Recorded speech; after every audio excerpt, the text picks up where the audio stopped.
नमस्कार, मी योगेंद्र पाटसुते. यशोदीप ॲग्रो या आपल्या यूट्यूब चॅनलमध्ये आपणा सर्वांचं सहर्ष स्वागत. आज आपण एक नवीन यशोगाथा आपल्यासमोर घेऊन आलेलो आहे. कासेगावमधील प्रयोगशील शेतकरी आहेत श्रीयुत तानाजी पाटील नाना. ते आपल्या शेतीमध्ये नेहमीच नवनवीन प्रयोग करत असतात. तर त्यांच्याशी आज आपण भेटणार आहोत. नमस्कार नाना. नमस्कार. तर आज नाना त्यांचा परिचय ते आपल्या प्रेक्षकांना करून देत आहेत. मी BSc केमिस्ट्री करून पेट्रोकेमिकल इंजिनिअरिंग केलं. पेट्रोकेमिकल इंजिनिअरिंग करून मी 36 वर्ष नोकरी केली विविध कंपन्यातून. स्वदेशी chemical, Khopoli, FDC, Roha, IPCL, Nagothane, पुन्हा रिफायनरी जामनगर, अशा विविध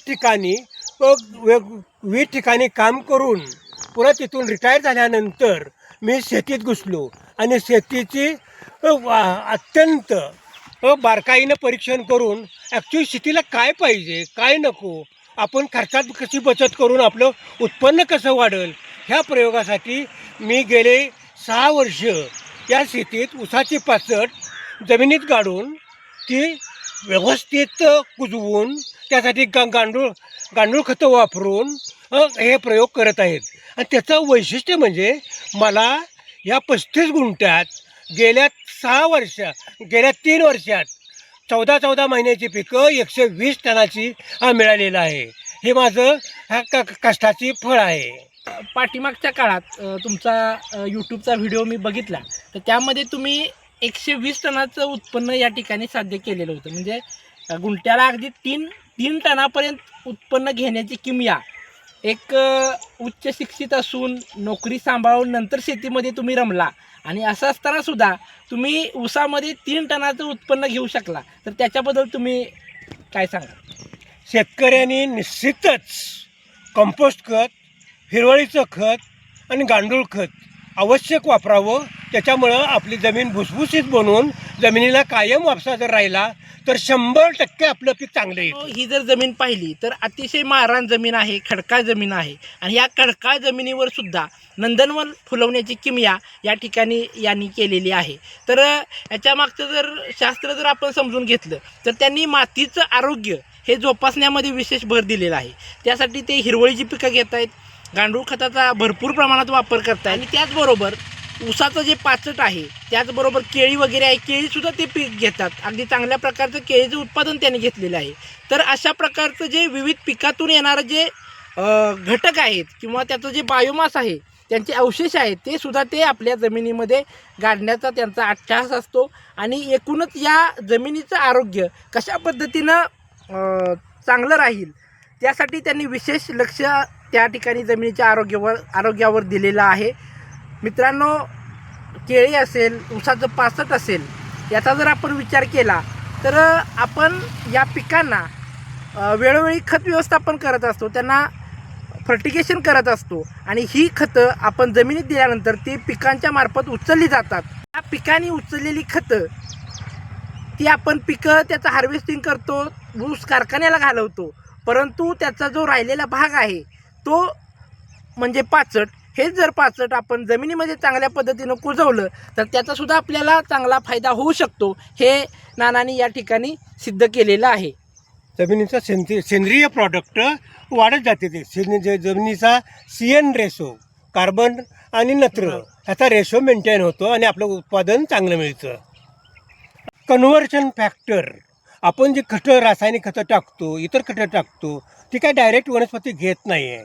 तर त्याचं ग्लुकोनाइड्स म्हणजे एक वनस्पती खत घेण्याची एक क्रिया जी असते ती रिॲक्शन होऊ लागते. आणि ह्या प्रकारची जमीन आपण तयार केल्यानंतर खतं उचलण्याची क्रिया आरामात होते. म्हणजेच ह्या मातीचा कन्व्हर्शन फॅक्टर रासायनिक टू ऑर्गॅनिक हा फॅक्टर वाढत जातो आणि त्याचा आपल्याला खतं उचलायला जास्तीत जास्त फायदा होता. त्यामुळं तुम्हीसुद्धा असंच केलं तर तुमचा खर्च वाढेल, खर्च कमी होऊन उत्पन्न वाढलेलं दिसेल. या ठिकाणी जास्तीत जास्त जैविक अवशेष आहेत पिकांचे, ते जमिनीत काढल्यामुळं जमिनीमध्ये जीवाणूंची संख्या वाढताना दिसत आहे आणि त्यामुळं आपण टाकलेली पिकं ही उचलण्याचं काम, हे पिकांना मिळवून देण्याचं काम हे जीवाणू करत असतात आणि ऑर्गॅनिक मॅटरमुळं जीवाणूंची संख्या इथं भरमसाठ वाढलेली दिसून येते आणि त्यामुळं टाकलेली खतंसुद्धा त्याची परिणामकारकता वाढवण्याचं काम हे सुद्धा जीवाणूंच्या मार्फत केलं जातं आणि त्यामुळंच ह्या रिझल्ट आपल्याला पाहायला मिळत आहेत. तर मित्रांनो, पाचट व्यवस्थापन आहे किंवा विविध पिकांचे अवशेष आहेत ते जमिनीमध्ये गाडण्याचं काम या ठिकाणी करण्याचं त्यांनी धोरण अवलंबलेलं आहे. वेळोवेळी ते करत असतात.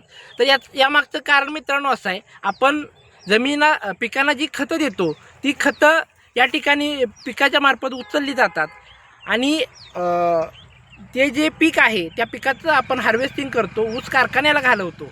आपण ऊस काही जमिनीमध्ये गाडू शकत नाही, परंतु ऊसाचं जे पाचट आहे ते जरी आपण जमिनीमध्ये गाडलं तरी त्या पाचटामध्ये सुद्धा अनेक घटक असलेले आपल्याला दिसून येतात.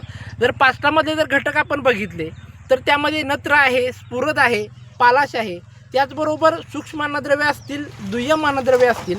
आपण जी खतं आपण जमिनीला देत असतो ती खतं या पिकामार्फत उचलली जातात आणि त्या पिकामध्ये त्याचे अवशेष येत असतात, त्याचे घटक त्यामध्ये येत असतात.